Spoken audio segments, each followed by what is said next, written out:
ये जो हमारा जन्म हुआ ये भाग्य के अधीन नहीं है, ये नवीन भाग्य निर्माण करने के लिए है। नहीं तो आदेश ही नहीं देते भगवान। पशुओं को आदेश नहीं दिया जाता क्योंकि वो भाग्य के अधीन है। केवल मनुष्य शरीर को आदेश दिया गया है। किसी देवता को भी आदेश नहीं दिया गया कि आप ये करो ये ना करो, क्योंकि वो वही करेंगे जो उनके सुकृत है, उसके अनुसार बस भोग भोगेंगे। आगे कुछ नहीं कर सकते, नवीन कर्म नहीं कर सकते, न नारकी जी कर सकते हैं, न स्वर्ग के कर सकते हैं। सब अपने अपने परिणाम को केवल भोग रहे हैं। यहां परिणाम उपस्थित करने का अवसर है। आप जो चाहो अपना परिणाम कर सकते हो। आप चाहो नरक जाओ, चाहे स्वर्ग जाओ, चाहे नारायण बन जाओ, जो चाहो कर सकते हो। मनुष्य शरीर है तो ऐसा शास्त्र स्वाध्याय और पंडिताई ज्ञान किस काम का जो भगवत प्राप्ति प्रारब्ध पे छोड़ दे। तो कुछ जन हैं जो शास्त्र स्वाध्याय करके या संतों की वाणी सुनकर इस विचार में आते हैं कि मुझे क्या करना चाहिए, परिवार का पोषण या भगवत प्राप्ति। दो विभाग कर ले इसलिए खतरा है, निर्णय नहीं कर सकता। और सही पूछो तो दो विभाग है नहीं, एक ही बात है। समझ जाओ तो वहीं वहीं भगवत प्राप्ति हो जाएगी। अब उसके विचार में आता है कि अभी तो ब्याह हुआ है, या अभी छोटे छोटे बच्चे हैं, या अभी बच्चों का ब्याह किया है, अभी नए हैं, क्या जाने संसार का। मेरी आवश्यकता है, नहीं तो संसार इनको परेशान कर देगा। और वो अपने अहम जनित कर्ता भाव से ऐसा बंध जाता है कि निर्णय ही नहीं कर पाता। श्री चरणदास जी कह रहे हैं, ए भाई समझो, जिस कर्तव्य को तुम विसार करके झूठे भाव को कर्तव्य मान रहे हो, अरे माया के दीवाने, अरे हिया नहीं रहना, करना अंत पयाना। यहां से जाना है, यहां से जाना है। ये भूल जाते हैं। माया की ऐसी भूल भुलैया है कि हमें शरीर में राग और शरीर संबंधियों के राग में सुख मिलने लगता है और लगता है कि मैं अविनाशी हूं। वैसे मैं तो अविनाशी ही है, पर विनाशी को लेकर मैं ये भूल कर बैठता है। और जिसको पकड़ा है वो सब विनाशी, सब विनाशी। गो गोचर जहां लगु मन जाई, सो सब माया जानो भाई। दुनिया में लाखों का मेला जुड़ा, हंसा जब जब उड़ा तो अकेला उड़ा। समझो, ये माया की चाल है जो तुम्हें समझने नहीं दे रही। अरे भाई समझो, समझो, अरे माया के दीवानों, यहां से हमें जाना है, जाना है। कुछ साथ नहीं ले जाना है, कोई साथ नहीं जाएगा। बस तुम फंस गए हो मोह दलदल में। ये कुटुंब का मोह ऐसा मोह है कि कैसे तुम्हें बताएं। याद ही नहीं आती कि मुझे जाना है, याद ही नहीं आता कि सब छूटना है। ये समझ में नहीं आता कि मैं आया किस लिए। बड़ी विचित्र भूल भुलैया है। मोह कुटुंब के अवसर खोयो। दो बातें आती हैं, परिवार का पालन पोषण, ये धर्म पालन करूं, या हरि का भजन करके भगवत प्राप्ति करूं। तो बोले मोह कुटुंब के अवसर खोयो। अवसर मिला है तुमने, भलो पायो दांव रे, चूक ना अवसर प्यारे, भलो पायो दांव रे। बड़ा अच्छा अवसर मिला है भजन करने का, चूक गए तो फिर पछताना पड़ेगा। हरि की शुद्ध बिसराई। अब वो निर्णय करता है परिवार के पोषण का, क्योंकि मोह ममता है। पीछे का हर बार सत्संग में कहते हैं कि पीछे का रास्ता एकदम बंद हो जाना चाहिए, कि आगे कोई भयावह स्थिति आवे तो लौटने का रास्ता नहीं रहना चाहिए। उपासक को पीछे का मार्ग बंद कर देना चाहिए। पर होता क्या है, अपने लोग बहुत कमजोर हैं, तो कदम ऐसे रखते हैं पर पीछे वाला पुष्ट बनाए रखते हैं कि अगर इधर थोड़ी भी आंच लगी तो कदम पीछे करके सुरक्षित हो जाए। वो सुरक्षित नहीं है, वो सुरक्षित नहीं है, वो असुरक्षा है। परिवार का राग, अन्य भरोसा, किसी देहधारी का भरोसा, किसी वस्तुओं, ये भरोसे लायक चीज है, अरे क्षण में बिगड़ जाने वाली चीज है। भरोसा तो हरि का है, भरोसा तो हरि गुरु चरण सेवा अनुसरो। ये भरोसा कभी तुम्हें विश्वासहीन नहीं होने देगा। ये भरोसा कभी धोखा नहीं। साधु ते होए न कारज हानि, कभी तुम्हारा मंगल नहीं हो सकता। मोह कुटुंब के अवसर खोयो, हरि की शुद्ध बिसराई। अब दिन तो बैल की तरह काम करने में व्यतीत हो रहा है और रात्रि नींद और भोग में समाप्त हो रही है। आठों पहर की 60 घड़ियां बेकार में इसने व्यतीत कर दी। एक क्षण भी शांति से बैठकर विचार नहीं किया कि मेरा जन्म किस लिए हुआ है, मैं क्या कर रहा हूं, और अपना कुशल चाहता है। इच्छिन हरि को नाम लीन्हो, कुशल कहां ते हुई, तब लग कुशलन जीव को सपने हो मन विश्राम। स्वप्न में भी शांति नहीं मिल सकती जब तक भजन नहीं करोगे। बालक अवस्था तो खेल में चली गई, जवानी हुआ तो अहंकार मद छाया, मैं करता मैं भोगता इसमें चली गई। जब वृद्ध आया तो रोग और चिंताओं ने घेर लिया। अब इतना दुखी है कि वो सोच भी नहीं सकता कि मैं इनसे दूर होकर भजन कर लूं।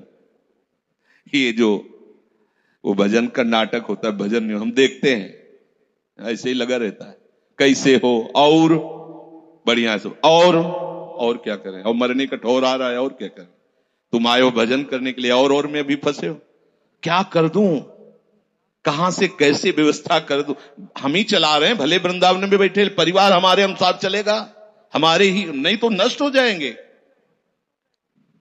आए हैं वनवास करने के लिए, भजन करने के लिए, पूरा का पूरा प्रपंच दिमाग में पता लगता है। वृद्ध भय चिंताति उपजी, दुख में कछु न सुहाता। अरे भूल क्यों रहे हो, चेतो। साधु चेताता है जगत को, चेतो। काल रूपी शिकारी धनुष पर विष का बाण चढ़ा चुका है, तुम ठीक निशाने पे हो, होश में हो जाओ। अगर अब कोई तुम्हें निशाने से बचा सकता है तो काल का भी महाकाल हरि बचा सकता है, दूसरा कोई नहीं। आए अचानक बांधे, यम के दूत आकर अचानक बंधन में डाल करके ले जाते हैं। अब वो निर्णय कर रहे हैं, झूठे जग से नेह छोड़कर साचो हरिनाम उचारो। चरणदास सुखदेव कहते हैं अपना भला विचारो, इसी में अपना भला है। तो क्या करें, घर परिवार छोड़कर तुम्हारी तरह बाबा जी बन जाए। बाबा जी बनने से भगवत प्राप्ति नहीं होती। अगर आप बाबा जी बाहरी बात को ले रहे हैं तो उसको समझ लीजिए, बाबा जी बनने से भगवत प्राप्ति नहीं होती, प्रभु के होने से भगवत प्राप्ति होती है। वो आप चाहे गृहस्थ वेश में रहकर बनो या आप विरक्त वेश, दो मार्ग शास्त्रों ने स्थापित किए हैं, वो प्रभु के लिए। अगर वेश बदल लिया है और परिवार का राग है, भोगों का राग है, संसार की सत्यता का भान हो रहा है कि सब सत्य है, कोई फर्क नहीं पड़ता। वेश परिवर्तन से कोई फर्क नहीं पड़ता। गधे की पीठ में चाहे मिट्टी ला दो, चाहे कबाड़ ला दो, चाहे बेद ला दो, उसको बाहर से मतलब है। शरीर में चाहे लाल कपड़ा पहनो, चाहे सफेद पहनो, चाहे काला पहनो, चाहे नीला पहनो, चाहे पीला पहनो, ये तो वस्त्र है। आपका उद्देश्य क्या हुआ, आपका अपनापन कहां गया, ये खास बात है। कहीं ऐसा नहीं लिखा कि बाबा जी बनने से वो मोक्ष पद प्राप्त, नहीं। जहां संत की बात आएगी वहां लक्षण होंगे, जहां भगवत प्राप्ति की बात आएगी वहां मन का प्रभु में तन्मयता होना, प्रभु में डूबना, प्रभु के चिंतन में मगन होना होगा। वो चाहे गृहस्थ हो चाहे विरक्त हो, दोनों के। एक है कि संसार का व्यवहार पसंद नहीं तो वो निवृत्ति मार्ग का पथिक बन गया, और एक है कि संसार के व्यवहार को भगवत स्वरूप समझकर, भगवत अर्पित करते हुए, अपने को प्रभु का मानकर, प्रभु को अपना मानकर चल रहा है, ठीक वैसे ही भगवत प्राप्ति उसको भी होगी। हम लोग जब सत्संग में बात सुनते हैं तो निर्णय करने के लिए हमारा ही हृदय होता है। अब लगा कि नहीं ठीक है, भजन तो करना है, पर हम ऐसा नहीं है कि कर्तव्य के लिए रुक रहे, पर कुछ समय अब हम लेंगे, फटाफट सब निपटा के। तो तुमसे भी चतुर काल है, वो उतने ही समय में तुम्हें निपटा देगा। बहुत चतुर है। हमने बहुत से लोगों के मुझसे सुना है कि बस ये काम हो जाए हम आए, आज तक वो लौट के नहीं आ पाए, क्योंकि वो गली ऐसी है, क्या है, बहुत दलदल है आगे। जो गया ना मोह कलिल में डूबा, अब निकल पाना बड़ा मुश्किल है। सत्संग में इतना सामर्थ्य है कि अभी आप सुन रहे हो, अभी आपको ऐसे सब ऐसे लगेगा, ऐसे ऐसे निकल जाएंगे, और गेट के बाहर होइएगा, वो हवा लगने दीजिए, तब लगे कैसे निकले। ऐसी प्रचंड माया है। इसीलिए तन ही राख सत्संग में तो मन ही प्रेम रस भेयो, तब मन प्रेम रस में बराबर सत्संग होता रहे, बराबर साधु संग मिले। ऐ साधु, ये तमाशा है, तमाशा बस 2 घड़ी का तमाशा है। यहां जितने इकट्ठे हुए हो ये सब मिल नहीं सकते। माता पिता भाई बंधु सब बिछुड़ते चले जा रहे हैं। जो ही आकर सब इकट्ठे मिले हो, ये कभी इकट्ठे नहीं रह सकते, ये कुछ समय का है। संतों ने इसे 2 घड़ी का ऐसे ऐसे व्यतीत हुआ। हम लोग परिवार को अपना मैं मानकर, मेरा मानकर के जो पोषित कर रहे हैं, वो कुछ समय के लिए है। जैसे नाव नदी के ऊपर बाट बटाऊ आए, मिल मिल जुदे होए पल माही आप को जावे। जैसे नदी पार करने के लिए 50 लोग इकट्ठे हुए नाव में बैठे, नाव किनारे पहुंचे, सब अपने अपने मार्ग को चले जाते हैं, कोई किसी का साथ नहीं देता है। ऐसे ही मृत्यु का समय आया, आप कितना भी प्यार करो, वो लौट के आपसे पूछने के लिए नहीं आएगा आप कैसे हो, या आपने कितना भी सबके लिए किया है, मोह से युक्त होकर अपना जीवन, विशेष जीवन आपने दे दिया, लेकिन आपकी क्या दुर्गति होगी किसी को कोई परवाह नहीं है। फूंक ताप के 10-5 दिन में वो जो दिन क्रिया हुई, इसके बाद सब मौज मस्ती में होते हैं। कोई तुम्हारा चिंतन, कोई तुम्हारा नाम नहीं लेगा, कोई तुम्हारे लिए आंसू नहीं बहाएगा। वो अगर कोई रोता है तो हमने सुना है कैसे रोता है। आज तक हमने जो कहा वही इन्होंने पूरा किया, मतलब अपनी कामनाओं की पूर्ति के लिए रोता है। अब कौन हमारी बात सुनेगा। तुम कितना हमें चाहते थे, कोई नहीं उतना चाहता। क्या कह के रो रहा है, क्या कह के रो रहा है, अपनी कामनाओं की, स्वार्थ की पूर्ति के लिए रो रहा है, तुम्हारे लिए नहीं रो रहा। वो ये भगवान का बगीचा है संसार, रंग बिरंगे फूल हैं, कुछ तो कली ही मुरझाकर नष्ट हो जाती है, कुछ फूल खिलकर नष्ट हो जाते हैं, कुछ में ऐसी सुगंध आती, थोड़ा सुगंध फैलती, वो भी नष्ट हो जाते हैं। ये बगीचा केवल देखने में सुहावना लगता है बड़ा भयावना। इसमें मृत्यु का तांडव हो रहा है। आप देखो प्रतिपल मृत्यु भयावा, पर कैसी माया है। सामने वाला पतिंगा जला, फिर भी वो जाके उसी में जलता है। ऐसे फूंक के आ रहे हैं एक को, और उनको ये वैराग्य नहीं हो रहा कि मेरे शरीर की भी यही दशा होनी, मुझे कुछ कर लेना चाहिए, ऐसी कुछ कर लेना चाहिए जिससे हम कालातीत अवस्था को प्राप्त हो जाए। क्यों नहीं कर पाता। दारा सुत संपत्ति को सुख, ज्यों मोती ओस बिलावे, ह्या ही मिले और ह्या ही नासे, ता क्यों पछतावे। अरे भाई, ये पुत्र परिवार का मिलन और ये सुख ऐसा है जैसे पत्ते में ओस की बूंद, कितने सेकंड में ढल जाएगी कुछ पता नहीं। ऐसे ही ये है। बड़े हर्षित हो रहे हैं, बाजे बजवा रहे हैं, बहुत दिनों बाद लड़का हुआ है, फूले नहीं समा रहे, और काल की अवधि बहुत अलू खत्म। अब वो बूंद जो है पत्ते में गिर गई। अब किस बात को लेकर यहां खुशी मनाई जाए, किस बात को लेकर हम यहां गर्व करें। बहुत सावधानी की जरूरत है। जो यहां मिला वो यहीं छूट जाएगा। आप जब जाओगे तो आपके साथ हरि भजन वो किया नहीं, आपके साथी हरि उनको माना नहीं। क्या करो, कुछ दे दे, क्या, सबको सुख देने की भावना, सब में प्रभु की भावना, जो भी तुम्हारे पास मन वचन कर्म से प्राप्त हुआ है वो सबको सुख देने के लिए है, सब में प्रभु है। ये बात समझ में नहीं आएगी, सबको क्यों सुख दें, क्योंकि सुख मिलना है। आप सिद्धांत समझो, आप सबके सुखों को खींच करके उनको दुख देकर सुखी होना चाहते हो, तो वो दुख लौटकर बड़ा भारी रूप रख करके आपको भोगना पड़ेगा। आप दूसरे को सुख दिए तो सुख लौट के बड़ा भारी सुख आपको देगा। ये सिद्धांत समझो ना, पर समझ ठीक है नहीं। तो हम दूसरे को दुख दे करके अपने को सुखी मानना चाहते हैं, तो वो दुख बहुत बड़ा रूप रख के आता है और हम दुखी हो जाते हैं। नहीं, आज तक तो सब लोग सुख के लिए ही कर रहे हो, तो सुखी हो जाना चाहिए। मतलब गलत है, कहीं ना कहीं सिद्धांत गलत है। सत्संगति को लाभ बड़ो है, साधु भक्त समझावे, चरण दास ही राम सुमिर ले, गुरु सुख देव बतावे। चरणदास जी कह रहे, तुम्हारा परम हितकारी हरि है, उसी से नेह लगा लो, सदगुरु के वचनों पर विश्वास करो, प्रभु के नाम का निरंतर रटन करो। अब ये बात हमारी समझ में आई सत्संग के द्वारा कि हमारे जीवन के जो दो बात उद्देश्य बन रहे थे कि एक तो क्या करें, परिवार का पोषण करें या हरि भजन करें। तो दो भाव जो बने थे उनको तो मिटा दो, दो है ही नहीं। घर गृहस्थी में जो है बिल्कुल उसे बंधनकारी मत समझो। प्रभु का सब कुछ मानकर नाम सुमिरन करते हुए जो सेवा करो, अरे बड़ा आनंद आता है। आपको लगता है कि बैठकर भजन होता है, बिल्कुल ये मन की चाल है, नहीं होता। मन को भजन में नहीं लगाओगे तो चाहे पड़े रहो चाहे बैठे रहो, भजन नहीं होने वाला। और अगर भजन में लगाओगे तो फावड़ा चलाते हुए भजन होगा। जब नाम का अभ्यास करना था तो नई अवस्था थी, तो गुरुजन हर समय सेवा में लगाए रहते थे।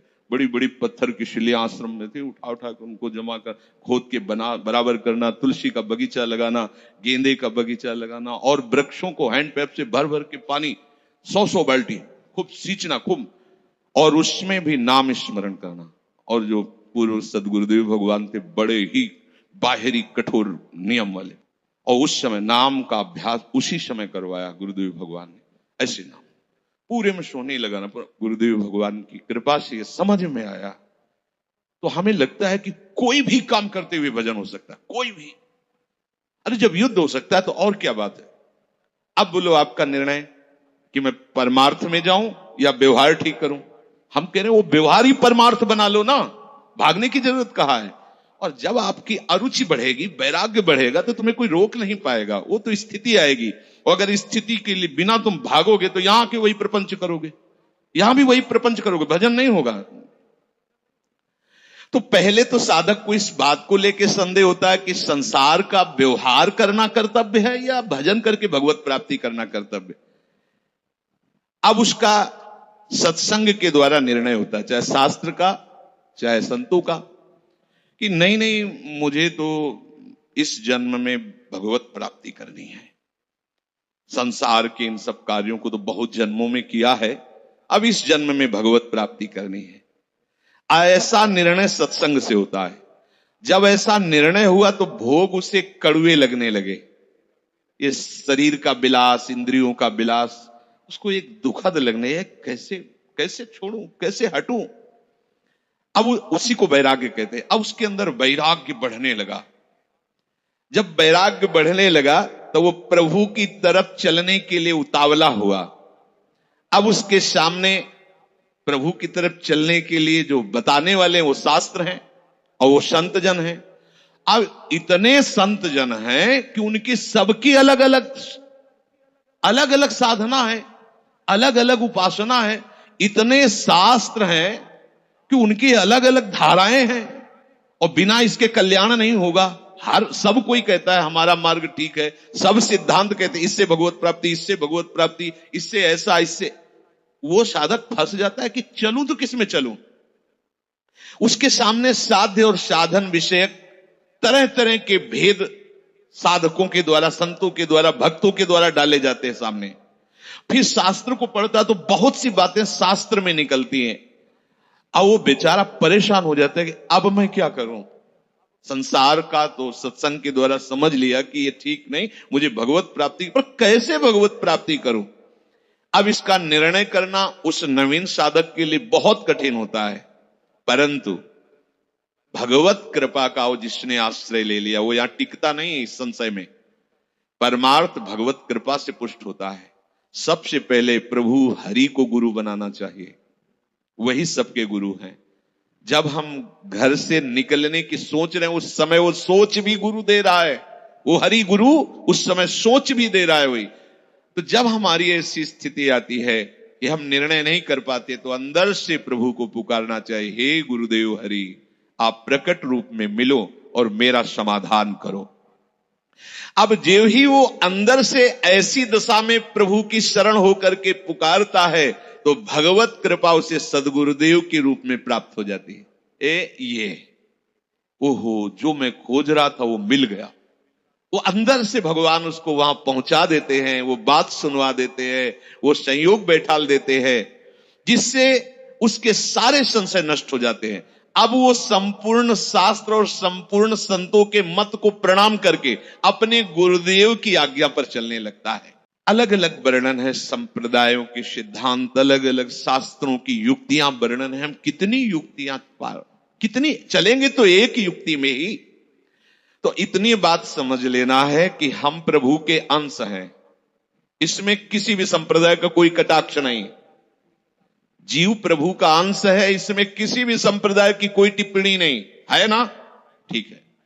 दूसरी बात, संसार भगवान की माया है, सब संप्रदाय है ना, तो इस माया को त्यागना है।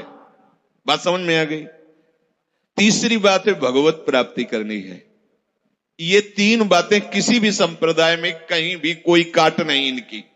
हम प्रभु के अंश हैं, ये संसार माया के द्वारा रचित है, संसार का, संसार के भोगों का त्याग करने वाला ही भगवत प्राप्ति के योग्य होता है। भगवत प्राप्ति करना हर संप्रदाय का लक्ष्य है, चाहे उपासना कुछ भी हो। संसार का त्यागना हर संप्रदाय का लक्ष्य है।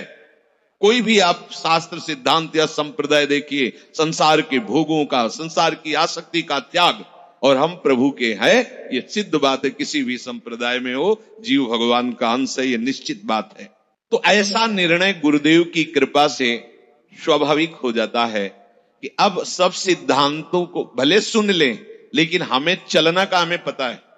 हमारे गुरुदेव ने हमें बता दिया है, हमारे माई श्यामाजू को राज, हमें चलना। राहु को काहू मनै दिए, पर मेरे प्राणनाथ श्री श्यामा शपथ करो तृण छिए, मन क्रम वचन त्रिशुद्ध सकल मत, हम श्री हित हरिवंश उपासी, हा हरि रा राधा वा वृंदावन सा सहचरी। साधक की बुद्धि गुरुदेव के प्रताप से उपासना में निश्चल हो जाती है। एक एक बात को समझिए। प्रभु कह रहे, जिस काल में शास्त्रीय मतभेदों से विचलित हुई तेरी बुद्धि निश्चल हो जाएगी, परमात्मा में अचल हो जाएगी, उसी काल तू योग को प्राप्त हो जाएगा। कैसे होगी निश्चल? अगर हम शास्त्रों में भटकते रहो, कई बार समझने के बाद भी ये निश्चय होता था कि ये आश्रय ठीक है या अहम ठीक है। क्योंकि जब एकोहम बहुश्यामा वही ब्रह्म बहुत रूप, मैं भी तो ब्रह्म हूं ना। मैं भ्रम से अपने को अंश मान रहा हूं, भ्रम से अपने को जीव मान रहा हूं, भ्रम से अपने को शरीर मान रहा हूं, वही हूं। सेवक से विभाव बिन भव न तरी उर्गारी। काकभूषण जी कह रहे, बिना सेवक और स्वामी के भाव के संसार से तरा नहीं जा सकता। एक में है सेवक स्वामी भाव के बिना नहीं तरा जा सकता, और एक है कि जब तक सेवक स्वामी भाव भेद है तब तक अविद्या है, अविद्या है तो मोक्ष नहीं। बड़ा झंझट है, बड़ी समस्या है। उसका समाधान केवल गुरुदेव के वचन से होता है। मोक्ष मूलम गुरु कृपा, वो बता दे, ऐसे चलो बस। दूसरे के लिए सुनना, दूसरा कोई गलत नहीं है। बहुत से मार्ग हैं, बहुत से संप्रदाय हैं, बहुत से सिद्धांत है। हम सब संप्रदाय, सब सिद्धांत, सब मार्गों को एक साथ नहीं निर्वाह कर सकते। एक मार्ग में चलेंगे तो जो हमें गुरुदेव मिले भगवत प्रेरणा से, उनके द्वारा बताई हुई साधन पद्धति में अपनी बुद्धि निश्चल कर दे। निश्चल कोटि जन्म लग रगर हमारी, बरऊ शंभुनता राहु कुमारी, इसे निश्चलता कहते हैं, इसे अटल कहते हैं। चाहे जितनी परीक्षा ले लो, चाहे जैसा दुख दे दो, चाहे जैसा प्रलोभन दे दो, लेकिन अब अपने प्रियाजू के गोरे चरणार बिंदु के सिवा अन्य आश्रय नहीं ले सकते। ये अचल बुद्धि हो गई। साधक की बुद्धि निश्चल हो जाती है कि अब तो मुझे केवल प्रिया प्रीतम का नाम रटना है, प्रिया प्रीतम की सेवा करनी, प्रिया प्रीतम के भरोसे में रहना, और प्रिया प्रीतम के पास ही जाना है। ये निश्चय लगभग लगभग ऐसा तो हो गया होगा, क्योंकि सत्संग सुन रहे हैं बहुत काल से। कई बार सत्संग में कहा चित्त का समाधान हो जाना ही उपासना की परिपक्वता है। यदि आपसे कोई प्रश्न करे कि आपका उपासना का स्वरूप क्या है, तो श्री राधाजुग चरण निवास, बस, आगे कुछ है नहीं।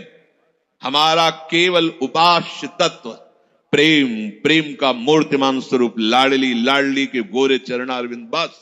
भजन साधन ये सब उनकी कृपा से हो रहा है। हमारा लक्ष्य केवल लाडली, भरोसा केवल लाडली, अपनापन केवल लाडली। अभी जीत गए, अभी जीत गए। ज्यादा जैसी तरिवंश प्रपंच बंच सब काल ब्याल को खायो, यह जिए जान श्याम श्यामा पद कमल संग सिर नायो। मुझे प्रियालाल को प्राप्त करना, यह दृढ़ निश्चय हुआ गुरुदेव की कृपा से। ऐसा दृढ़ निश्चय होने वाली बुद्धि को अचल कहते हैं। जब दृढ़ निश्चय हो जाता है तो साधन अब सिद्धावस्था में परिणित होने लगता है। ध्यान रखना, जब तक ये करें कि ये करें कि ये करें कि ये करें, ऐसा चलता रहता है, तब साधक रहता है। और जब ये निश्चय हो गया है, अब उसका साधन सिद्धावस्था की तरफ जा रहा है, क्योंकि अब उसको निश्चय की जरूरत नहीं, वो हो चुका है।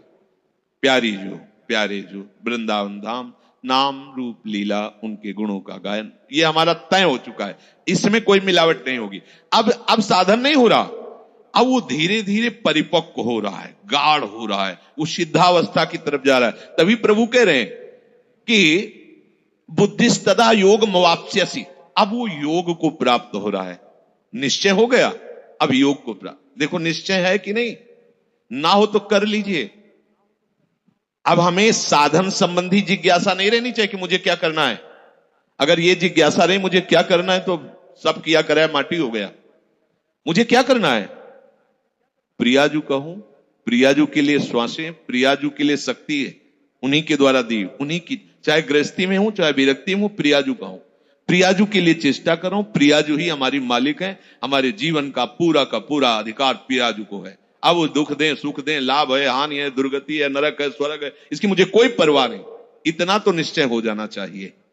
और इतना निश्चय हो जाए तो भगवान से भी कृपालु हमारी लाडली जी हैं। भगवान को बहुत करुणा समुद्र कहा गया है भी, लेकिन उस करुणा समुद्र का गाढ़ रूप श्री लाडली जी महाराज हैं। अरे इनके भरोसे हो जाने पर अलबेली सरकार है, कहीं आज तक पर जल्दी कोई भरोसा इधर का पा नहीं पाता, क्योंकि ये एकांतिक महल है, और जिसे भरोसा मिल गया और निहाल हो गया, निहाल हो गया।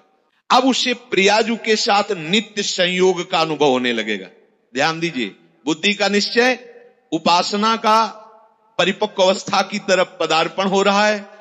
अब उसे प्रतिपल लग रहा है कि प्रियाजू हमारे साथ है। लग नहीं रहा है, छिन छिन बिहरत संग, सेवक जी कह रहे हैं, छिन छिन बिहरत संग, छिन छिन निरखत प्रेम भरी, और छिन जस कहत अभंग, ये जो कृपा हरिवंश की। निश्चय में जितनी कमी होती भगवत प्राप्ति में उतनी ही देरी होती है। निश्चय में जितनी कमी होती है भगवत प्राप्ति में उतनी देरी होती है। क्रिया से भगवत प्राप्ति नहीं है, निश्चय से भगवत प्राप्ति है। निश्चय गुरु कृपा से होता है, गुरु वचनों से होता है, सत्संग से होता है। जब बुद्धि अपने आराध्य देव में निश्चल हो जाती है तो उससे नित्य योग का अनुभव होने लगता है। संसार से संबंध विच्छेद करने के लिए बुद्धि को निश्चल होना ही चाहिए। अगर निश्चल, तभी हम कई बार कहते हैं माता पिता का भरोसा रखेंगे तो आप हमारे आराध्य देव और गुरुदेव के वचनों पर चल ही नहीं सकते। भोगेश्वर प्रसक्ता नाम तया प्रहृत चेतसाम व्यवसायत्मिका बुद्धि समाधो न विधीयते, नाटक हो जाएगा।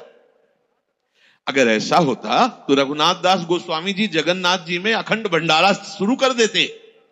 हलवाई भेजे थे, रुपए भेजे थे, दोनों पिता जो भाई थे बड़े अरबपति खरबपति उस समय थे, मजूमदार पदवी उनको प्राप्त थी, पूरा राजा महाराजाओं जैसा नहीं। जगन्नाथ जी के सिंहपौर पर खड़े होकर भीख मांगकर खाते और वो सब त्याग दिया। ये है परमार्थ का स्वरूप। ऐसा संसार से संबंध विच्छेद करने के लिए तैयारी करनी ही है। ये शरीर और शरीर के संबंधी भोग और शरीर संबंधी रिश्ते नातेदार, यही संसार है। इससे अंदर से संबंध विच्छेद किए बिना कोई न भक्त हो सकता है, न महात्मा हो सकता है, न भगवत प्राप्ति कर सकता है। जो प्रभु से बिछुड़ा हुआ बहुत जन्मों से है और संसार से अपनापन किए हुए है, अब बिना ये अपनापन संसार से हटाए प्रभु से योग हो ही नहीं सकता। चाहे जिससे आशीर्वाद मांग लो, चाहे जिससे आप जाकर के कहो कि हमें हाथ रख दो। लोग ऐसे बावरे हाथ पैर रखने से कुछ होता है क्या? कुछ नहीं होता। बड़े बड़े सिद्ध महापुरुषों के दर्शन हुए जो ब्रह्माकार वृत्ति में, उनके जब वचन सुने तो केवल साधन पक्ष की बात की है। आप अपने भजन पर अधिकार रखो, केवल आप अपने संयम नियम पर अधिकार रखो, अपनापन प्रभु से रखो, बस यही आशीर्वाद है कि तुम्हारा साधन बन जाए, तुम्हारा उपासना में मन लग जाए, ये आशीर्वाद है। अगर इसमें नहीं लगा तो कोई आशीर्वाद फलीभूत नहीं होगा। ये सब भ्रम की बातें छोड़ दो। नौटंकी नाटक अलग चीज है, ये ले उसे संतरा और हाथ सहला दिया और लिफाफा रख दिया, ये नाटक तो बहुत बढ़िया हो सकता है, लेकिन ये आशीर्वाद मत समझना। तुम्हारी भजन में रुचि हो जाए, तुम्हारी विषयों में अरुचि होकर संयम नियम पूर्वक प्रभु आराधना में मन लगने लगे, ये संत का आशीर्वाद फलीभूत हो गया। जो आपने शरीर और शरीर के संबंधियों पदार्थों में अपनापन कर लिया, ये भूल त्यागे बिना तुम्हारा योग हो ही नहीं सकता। कितनी बढ़िया बात, बड़ी अमृतमयी बात है। और जब आप संसार से वियोग करोगे तो प्रभु से योग स्वाभाविक हो जाएगा, करना नहीं पड़ेगा, क्योंकि वो हमारे हैं। संसार से योग करना पड़ता है, योग होता भी नहीं है। कहां अपने हाथ में कुछ लग रहा है क्या? प्रतिपल आयु नष्ट होती चली जा रही, प्रतिपल जो वस्तु पदार्थ सब दूर होता चला जा रहा है, आप उसे पकड़े हुए केवल हो। और इनको छोड़िए तो प्रभु से योग करना नहीं पड़ेगा, हमारा योग है वही जागृत हो जाएगा, स्वाभाविक जागृत हो जाएगा, हमारी बुद्धि प्रभु में निश्चल हो जाएगी। अब प्रश्न बनता है कि जिसकी प्रभु में बुद्धि निश्चल हो जाती है उसके क्या लक्षण होते हैं? अर्जुन जी कह रहे, स्थित प्रज्ञस्य का भाषा समाधिस्थस्य केशव, स्थित धी किम प्रभासेत किमासीत ब्रजेत किम। जिसकी बुद्धि प्रभु में स्थिर हो जाती है, अचल हो जाती है, निश्चल हो जाती है, उसके क्या लक्षण होते हैं? अर्जुन ने पूछा। वो स्थिर बुद्धि वाला कैसे बोलता है, कैसे बैठता है, कैसे चलता है और कैसे व्यवहार करता है? बहुत सुंदर विषय है। जिसकी बुद्धि प्रभु में स्थित हो गई है, अर्जुन जी प्रश्न कर रहे हैं कि वो कैसे लक्षण होते हैं तो समझा जाए कि इसकी बुद्धि स्थित है। वो कैसे बोलता है, उसकी वाणी से कैसे पहचान किया जाए कि जो बोल रहा है ये स्थिर बुद्धि वाला है या जो बोल रहा है वो चलायमान बुद्धि वाला है। अभी परमात्मा में इसकी निश्चयात्मिका बुद्धि नहीं हुई है। वो बैठता कैसे है, वो व्यवहार कैसे करता है, वो चलता कैसे है? अर्जुन जी ने ऐसा प्रश्न किया तो प्रभु उत्तर दे रहे हैं कि प्रजहाति यदा कामान, बहुत अमृतमय वचन है। प्रजहाति यदा कामान सर्वान् पार्थ मनोगतान् आत्मन्येवात्मन तुष्टः स्थित प्रज्ञस्तदोच्यते। आहा, जो स्थित प्रज्ञ, प्रज्ञ बुद्धि, स्थित अचल, जिसकी बुद्धि अपने आराध्य देव में अचल हो गई है। किसकी? जिसकी संपूर्ण कामनाएं भली भांति शांत हो गई है। आहा, सर्वान् कामान, संपूर्ण कामनाएं प्रजहाति, भली भांति शांत हो गई, अब कुछ नहीं। वो अपने आप से अपने आप में संतुष्ट रहता है। इसके दो भाव हैं, वो अपने आत्मस्वरूप में नित्य आनंद में डूबा रहता है। भक्ति में वो अपने आप से अपने आप में आनंदित। अपने आप कौन है? हमारे प्रभु है। किसी क्रिया से नहीं, किसी पदार्थ से नहीं, बाहरी किसी सपोर्ट से नहीं, इसलिए अपने आप से, आत्मन्य वात्मना तुष्टा, अपने आप से। प्रियाजू को सबसे ज्यादा प्रसन्नता और सुख पहुंचाने वाली बात है आपको अपने आप को दे देना है। यही सबसे बड़ी सेवा है। हम लोग बचा के अपने को रखते हैं और पदार्थ आदि देना चाहते हैं। हम महीना तुम्हें दे सकते हैं, हम रुपए क्या भोग सामग्री दे, लेकिन हम, हमारे लड़के, हमारा परिवार, हमारी हम, ये सब मायाकृत है वस्तु, जो जहां जैसा ठीक है आप अपने आप को दे दो। ऐसा नहीं हो पाता। आप अपने आप को बचा के रखते हैं, अपना अस्तित्व बना रखते हैं, रंग नहीं आएगा। मैं ये मन आदत सो मई बुद्धि में निवेश है, मेरे में मन बुद्धि को अर्पित कर दो। फिर जब आता है कि कैसे करें, फिर वो साधन पद्धति प्रारंभ कर दी जाती है। नहीं तो सही पूछो तो इसमें साधन का कोई योग नहीं होता।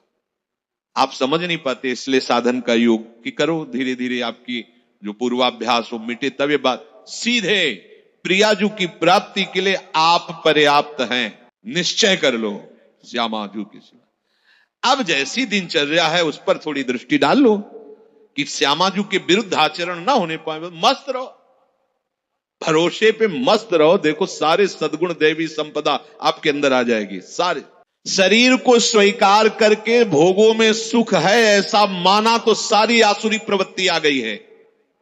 मानने मात्र से, आपने केवल माना कि मैं विरक्त हूं तो बहुत से अंकुश अपने आप लग गए। विरक्त, जहां आपकी मान्यता होती वैसा रंग चढ़ने लगता है।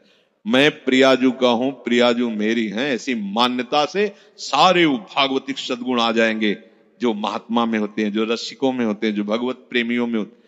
अब ये बात समझ में नहीं आती, इसलिए फिर लगाया जाता है आप ऐसा करो, इनको त्यागो, उनको छोटे छोटे छोटे छोटे सब करते हुए जब यहां आता है, अगर वो अपने आप को नहीं दिया, ये सब कर रहा है, तो उसका फल होगा प्रियाजू नहीं मिलेंगी। अपने आप को कर तो अभी से समझ लो, अभी से आपको प्रियाजू मिलेंगे, अपने आप को समर्पित। पर समर्पित का कोई अस्तित्व नहीं होता। जैसे रूपलाल हित हाथ बिकाने, निधि पाई मन मानी। अब ये समझ पाओ तो समझ पाओ, नहीं तो फिर साधन में लगो धीरे धीरे। जब साधन में लगते जाओगे तो अभी क्या है, इतनी बहिर्मुखता है कि फिर क्रियाओं को, फिर क्रिया जिनसे होती है उन करणों को जब हम धीरे धीरे उधर मोड़ने लगते हैं, तो चूंकि इन्हीं के पीछे हम चल रहे थे, यद्यपि उल्टा है ये बात, इन्हीं के पीछे चल रहे थे, इसलिए धीरे धीरे लगने लगता है मैं प्रियाजू का हूं। ये बहुत लंबा सफर है। अगर आप स्वीकार कर ले मैं प्रियाजू को, तो आपके करण, आपकी चेष्टाएं सब अभी इसी क्षण से प्रियाजू को समर्पित होने लगेंगी। वो समझ नहीं आती, क्योंकि बहुत समय से अपनापन शरीर और शरीर संबंधी भोगों और शरीर संबंधी रिश्ते नातों में, इसलिए कहने का होता है, अरे नहीं अब तो हमारे माता पिता आप ही हो। आप तो जब अवसर आता है तो माता पिता के पास होते हैं, एक भी बात गुरु की नहीं माननी, एक भी बात शास्त्र की नहीं। ये कहने सुनने से कोई बात नहीं बनती, स्वीकृति से होता है। यहां प्रभु कह रहे हैं, प्रजहात यदा कामान सर्वान पार्थ मनोगतान।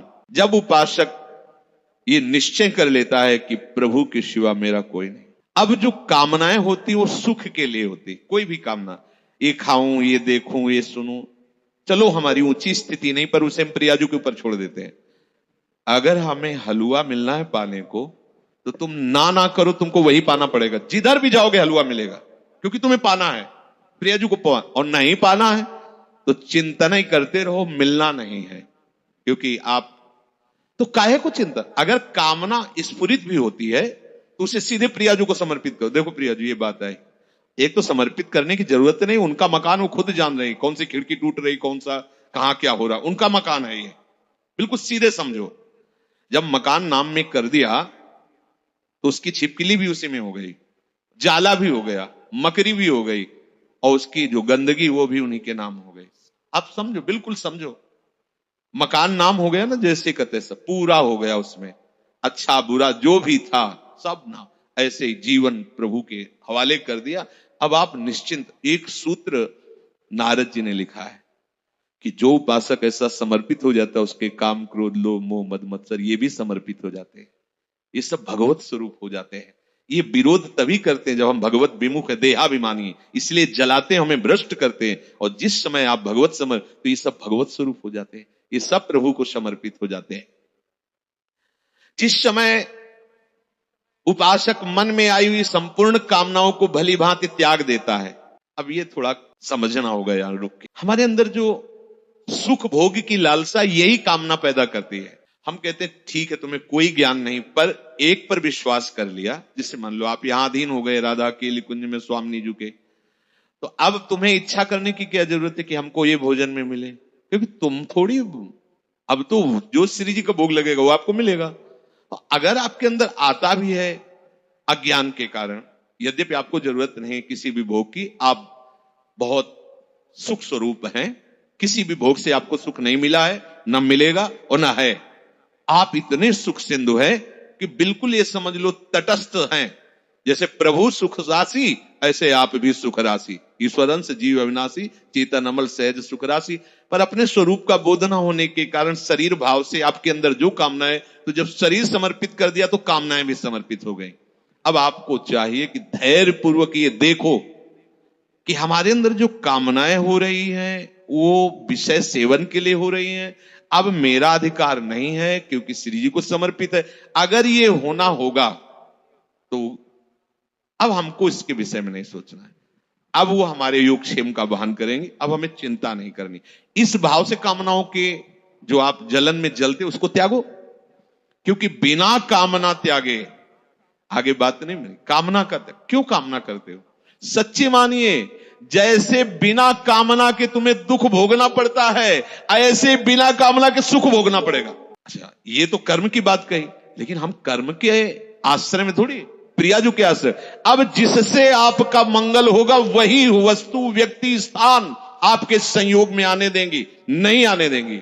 आप बेपरवाह हो जाओ, एकदम ऐसे हो जाओ, हम तो बहुत नीच है, हम तो कामी है, हम तो ये है वो। तो नामे क्या किया तुमने? गुरु के सन्मुख होकर के रजिस्ट्री किसकी की थी? किसकी रजिस्ट्री की थी? धोखा क्यों? प्रभु से धोखा क्यों?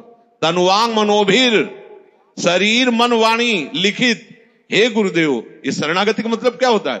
हे गुरुदेव, जैसे जज के सामने नहीं कि हम अपनी संपत्ति इनको ट्रांसफर करते हैं, तो हे गुरुदेव, आपने जो परिचय बताया प्रिया प्रीतम का, आपने जो नाम दिया, आपने जो मंत्र दिया, आप तन मन वाणी सब आराध्य देव के चरणों में समर्पित है। अब बोलो, आपका बोलने का क्या अधिकार?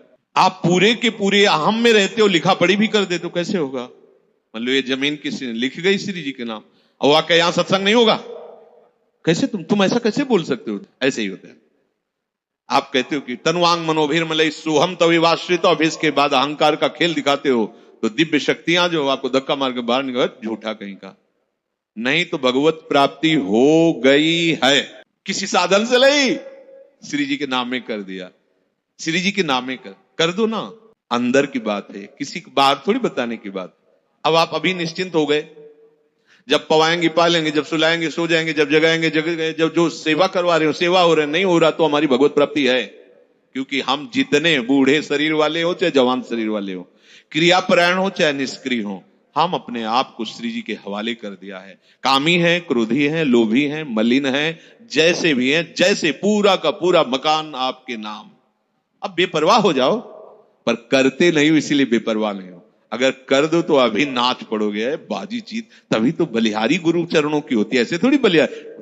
इतना बड़ा समस्या ऐसे मिटा दिया, बलिहारी बलिहारी बलिहारी हृदय में बार नाम सुकृत धन अपनी जीवन अति हित मान देत वरदान। ये हमें बहुत बड़ी वस्तु मिल गई। अब जब समस्त कामनाओं का त्याग करके एकमात्र निश्चल बुद्धि प्रभु में होती है, तो उसे कहा जाता है स्थित प्रज्ञ। ऐसा समझ लो जैसे भुना हुआ चना, भुने हुए चने को कहीं भी कितने भी गीली मिट्टी में खाद डाल के आप कभी अंकुरण नहीं हो सकता। ऐसे जो स्थित प्रज्ञ होता है, कोई भी भोग वासना उसके हृदय में हलचल नहीं पैदा कर सकती, वो निरपेक्ष होकर भोगता है। प्रसाद अच्छे से चाहे प्रतिकूल या अनुकूल, जैसी भी परिस्थिति वो बाहरी है, जैसे आप क्या पाके कैसे हो, आपको अपने को क्या परेशानी, ऐसे ही इसका प्रारब्ध है, या इसको प्रभु ने निश्चय किया कि हलवा पाना, पा लिया। उसको कोई इसमें हर्ष नहीं होता, आज हलवा नहीं, नमक रोटी मिल गई, या ऐसे ही कुछ रूखा सूखा, कोई शोक नहीं उसके लिए, कोई यार 10 दिन से तो ऐसे ही चल रहा है, कुछ ऐसा मिलना चाहिए, कुछ वैसे, कोई हलचल क्यों? क्योंकि वो भोगता नहीं, वो शरीर नहीं है, प्रियाजू को अर्पित जैसा जो कुछ। अब ये थोड़ा समझना चाहिए, कब समझोगे, कब इस पे चलोगे। स्थित प्रज्ञ वही है, उसी की बुद्धि प्रभु में निश्चल मानी जाती है, जो सर्व कामनाओं का त्यागी होता है। कोई खास बात नहीं है, और इतनी बड़ी बात है कि जन्म जन्म रगड़ करते रहो फिर भी इससे नहीं निकल पाओगे। और इतनी हल्की सी बात है, कनेक्शन कटा पूरा सब खत्म, से ले चलो पूरा सब खत्म। अहंकार केवल श्री जी के चरणों में, अपनापन श्री जी के चरणों में कर लो, ये सब ठीक हो जाए। सब बिगड़ा रहे तो भी, भवन किसने खरीदा है? ये भवन किसका है? खंडहर पड़ा है, टूटा है, जाला है, कोई शोभा नहीं, बैठने लायक नहीं है, बढ़िया है, लेकिन खरीदा किसने? बोले अमुक। अरे बोले 2 मिनट में सब ठीक कर देगा। उसके लिए क्या है ये? बस आज वो अपिचेत सुदुराचारो भजते माम मनन्य भाग साधुरेव समन्तव्य सम्यक व्यवसिता। ऐसा खरीदा किसने है? प्रभु के वचन है, गीता जी में आगे आएगा। अपिचेत सुदुराचारो, सुमन सांगोपांग दुराचार करने वाला वर्तमान में, लेकिन उसने निश्चय कर लिया कि अब मेरा केवल भगवान ही उद्धार कर सकते हैं, मैं बहुत नीच और पापी हूं, केवल भगवान ही। भगवान करे साधु मानो, बोले कैसे माने साधु, ये तो खंडहर पड़ा है, हर जगह से बेकार है। बोले हम बनवा देंगे, हम बनवा देंगे। अच्छा, उनके बनवाने में ईंट गारा की जरूरत नहीं, दृष्टि में बदल जाएगा। मैं बनाऊंगा साधु से, करो सद्य ते साधु, सब ठेका ले लिया, अब बात बन गई। बिल्कुल सहज सरल बात तुम्हें बता रहे हैं। भगवत प्राप्ति करने के लिए अपने आप को जैसे हो वैसे के वैसे प्रभु के चरणों में लिखित दे दो। कहां से लिखित? हृदय से। अब आपका प्रश्न उत्तर नहीं बनता है। आप अंदर से शांति से बैठकर, ये ब्रह्म मुहूर्त का समय है, मेरे बनाए ना बनेगी कोटि कल्प लो। हे प्रिया, आप तो जान रही है, हमारी दशा देख रही, बस मैं जैसा हूं, जैसा मेरा तन है, जैसा मेरा मन है, जैसी मेरी चेष्टा है, जैसा मेरा स्वभाव है, मैं पूरा का पूरा अपने आप को आपके चरणों में समर्पित करता हूं। ठीक है, अब अगर बिल्डिंग की खिड़की तोड़ी जाती है, नई खिड़की लगानी, तो तुम्हें परेशानी क्या है? समझ रहे हो? यहां ऑपरेशन होना है, यहां परेशानी है, ये रोग है, ये इन्फेक्शन है। अब आपका प्रश्न कैसे बनता है? अगर आप कह रहे हो कि प्रियाजू तो सर्व सामर्थ्यशाली, हमारा ये ठीक हो जाना चाहिए, ए धोखेबाज, तुम्हारा क्या ठीक हो जाना चाहिए? तुमने तो नाम कर दिया था प्रियाजू के। आप सोचो कितने हम लोग बेईमान, प्रभु से बेईमानी करते हैं। उन्हीं की वस्तु है, अपनी मान ली। इस भूल मिटाने का परिणाम होगा परमानंद। भूल जो तुमने कर ली, वैसे तो दंड मिलना चाहिए। प्रभु की वस्तु पर अपना अधिकार, अपना स्वामित्व कर रहे हैं, चलो, पर भूल मिटा दी तो उसका परिणाम होगा परमानंद। अब आपका प्रश्न नहीं बनता। अभी तक तो 10 वर्ष हो गए, दृश्य नहीं बदला, कोई चमत्कार नहीं, कोई सिद्धि नहीं, वो वही मन में जलन। हमें भैया क्या मतलब, हमने तो नाम ही कर दिया है। बार बार यही सोचो, हमने अपने आप को प्रभु के चरणों में समर्पित, बहुत बड़ी बात है, आखिरी बात है। संभाल करके वहां पहुंचा पाना हमारे बस की बात नहीं। मेढकों का तौलना है, 2 रखो तराजू पे तो 4 छलांग लगाते, 4 रखो तो पूरे की तनवांग मनोभिर्मलई सोहम तवई वाश्रिता। समस्त कामना रहते हुए भी वो भगवत प्राप्ति के योग्य हो जाएगा। ये हम आपको बात बता रहे हैं। समस्त कामना रहते हुए भी वो बहुत कृपालु है। 1 सेकंड से कम हिस्से में वो हमारी बात बना देंगे, 1 सेकंड के कम हिस्से, क्योंकि इसका राग ही केवल कामना है। बस समझ लो, ये राग थोड़ा सा मुड़ा प्रियाजू के चरणों की तरफ, कामनाएं अपने आप शांत हो जाएंगी। और आप चाहो, जब से सृष्टि हुई आज तक कोई भी कामना हमें छोड़ नहीं पाई, ना हम कामनाओं को छोड़ पाए। सब स्टॉक लगा हुआ है, हम कब तक निकल पाएंगे? जब देखो तब कोई न कोई वासना, कामना, सब ज्ञान विज्ञान की बातें होती, पर वो कामना, वासना। तो एक उपाय बहुत बढ़िया मिला, ये आत्मसमर्पण। अंदर से बिल्कुल सीधी भाषा में आज ही रजिस्ट्रार के पास जाके पूरी की पूरी वैभव संपत्ति इनके नाम करवा देते हैं। यहाँ के रजिस्ट्रार हैं रसिक जन, और यहाँ की संपत्ति है एक एक श्वास प्रियाजू के चरणों। अब हमारा अधिकार नहीं, चाहे नरक भेजो चाहे स्वर्ग भेजो, पर इस बात को पकड़ो तब होगा, नहीं तो अभी बात ये होती थोड़ी देर में इतने प्रश्न के चिट्ठे आ जाएंगे। अब जब प्रश्न आ गए तो करता आ गया ना, करता आ गया तो फिर करो ऐसा। कोई प्रश्न, कोई आपका प्रश्न, कोई प्रश्न। क्यों? अब क्या हम किसी लायक नहीं, कुछ कर सकते नहीं, अब तो हम प्रियाजू के जैसे हैं। जैसे ऐसा परिवर्तन होता चला जाएगा, इस बात में बड़ी दम है। पर ये हम बात ऊपर से बोलते, अंदर से हम अहम की दशा में, भोगों में विचरण करते हैं, तभी सब गलत हो जाता है, तभी गलत हो जाता है। अगर आप अपने आप को प्रभु के चरणों में समर्पित कर दें, तो चाहे गृहस्थ हो चाहे विरक्त हो, वो प्रभु की सामग्री है। जैसे सिंह के सामने से उसके शावक को कोई पीड़ा नहीं पहुंचा सकता, भय नहीं दे सकता, ऐसे हरिराम व्यास जी ने पद में लिखा है, श्यामा श्याम के आश्रित को कोई भी भोग रोग शोक साप ताप ये कुछ स्पर्श नहीं कर सकता। हाँ, शरीर में होगा, लेकिन प्रियाजू ऐसी ऊंचाई पे बैठा देंगी कि ये सब साप ताप राग रोग शोक आदि स्पर्श ही नहीं करेंगे। वो अपने आप में संतुष्ट रहता है, प्रभु के विधान में संतुष्ट रहता है। अब हम सब प्रभु के विधान के, हम क्यों नहीं देखते प्रभु के विधान को? हम क्यों मांगे फैला रहे हैं? हम क्यों अपनी बातें रख रहे हैं? हमारी यही समझ में नहीं आता। अब तो मौन होने का अवसर है, कुछ बोलने का अवसर नहीं, ना प्रार्थना करने की जरूरत है। ये मकान हमारे नाम करवा दिया तो रोजा के प्रार्थना करने की, देखो ये जाला नहीं लगना चाहिए, देखो इसकी खिड़की सुरक्षित रखना, दबका के भगा दिया जगत। अब तेरे को क्या मतलब, मैं इसमें जाला ही फैला दूं, तेरे को क्या मतलब? ऐसे ही अब हमें प्रार्थना की भी जरूरत नहीं। प्रभु इज्जत रखना, प्रभु स्वस्थ रखना, प्रभु हमारा कल्याण कर मत करो, हमारा कुछ है ही नहीं। अब आपकी इज्जत की बात है, अब आप अपनी शान बान को देखिए, हमारी तो जो थी वो आप में समर्पित हो गया, वो आप देख ली। अरे बड़ी मस्ती अभी, तभी तो कह रहे बिगड़ी जन्म अनेक की अब वही सुधे। आपको समझ में नहीं आ रहा, कह देंगे हाँ अभी मैंने कह दिया श्यामा से, और 2 मिनट बाद बात करेंगे तो देखो बुद्धि कहां स्थित है, केवल अहंकार में, देहाभिमान में। किसी ने कहा कि आपके स्वास्थ्य के लिए 1 माला रोज जप करते हैं, शेष माला अपने लिए जप करते हैं। गलत। आपका अस्तित्व क्या रह गया है? आप हो क्या अब? आप तो केवल गुरु के हाथ के खिलौने हो, यंत्र हो, श्री जी के हाथ के यंत्र हो। अब जो हो रहा है वो सब श्री जी करवा रहे, जो हो रहा है वो सब श्री जी के लिए हो रहा है। हम आपके लिए 1 माला करते हैं, बहुत ही अज्ञान की बात है। हमारा अस्तित्व क्या रह गया है? हमारा जीवन, हमारा भजन, हमारा सब कुछ हरि गुरु के लिए है। जब ये भावना आ जाएगी तो उसी से हरि गुरु आपके हो गए, इससे नहीं।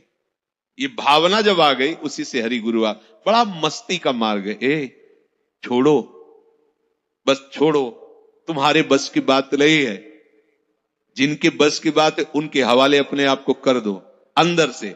और जब कभी तुम्हें मन भय दिखावे, परेशानी दिखावे, द्वंद दिखावे, तो उसी समय उनसे बात करो ना। मैंने तो उनके नाम कर दिया, उनसे बात, मन से कौन से बात करो, हम क्या करें? हम तो बिक गए, रूप लाल हित हाथ बिकाने, बिक गए लाडली जू के चरणों। अब हम ज्ञान विज्ञान से समझाएं तो आपके समझ में, समझा तो रहे पीछे से। स्थूल है, सूक्ष्म है, कारण है, ये तुम नहीं हो, तुम आत्म स्वरूप हो। अपने स्वरूप में आओगे तो तुम्हारे अंदर कोई कामना है ही नहीं। अब अपना स्वरूप शीशा में देखते तो ये नजर आता है, क्या समझ में भैया? जो कुछ है स्थूल, सूक्ष्म, कारण और मैं, सब कुछ श्री जी। जो हमें पता नहीं क्या है, क्या कैसा है, वो सब श्री जी के हवाले। बात सुधर गई, इससे बहुत जल्दी बात सुधर जाएगी। शेष चर्चा आगे। श्री राधा वल्लभ।